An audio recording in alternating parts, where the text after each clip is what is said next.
अब हामी सिकौँ Tori contact lens prescribe गर्छ नि। टोरी कन्ट्याक्ट लेन्स आईमा राख्दाखेरि रोटेसन हुन्छ।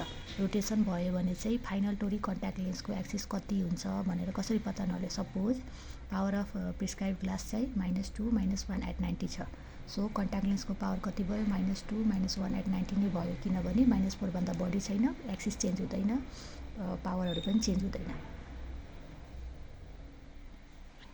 सो अब राइट आईमा कन्ट्याक्ट लेन्स राख्दाखेरि यो मार्किङ हुन्छ कन्ट्याक्ट लेन्समा, टोरी कन्ट्याक्ट लेन्समा एउटा मार्किङ हुन्छ। त्यो मार्किङले फोकस गर्ने, मार्किङले फोकस गर्दाखेरि आईमा रोटेसन भयो। कुन डिरेक्सनमा? यो डिरेक्सनमा।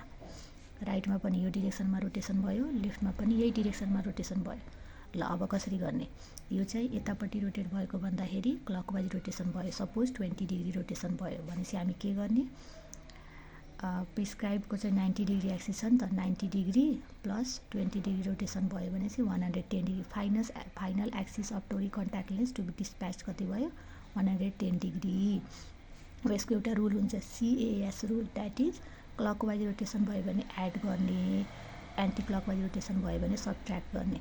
ल हामीले एउटा अर्को रुल पनि पढेछौँ, LARS रुल। त्यसमा चाहिँ लेफ्ट रोटेसन भयो भने एड गर्ने, राइट रोटेसन भयो भने सबट्र्याक्ट गर्ने। ल यो चाहिँ राइट आई, त्यसमा कन्ट्याक्ट लेन्स हालेँ, यो चाहिँ लेफ्ट आई, त्यसमा पनि कन्ट्याक्ट लेन्स हालेँ।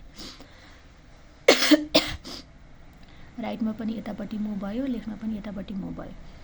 अब यो जुन LARS रुल छ नि, यो चाहिँ अब्जर्भरको पोइन्ट अफ भ्यूले हो, that is optometrist point of view.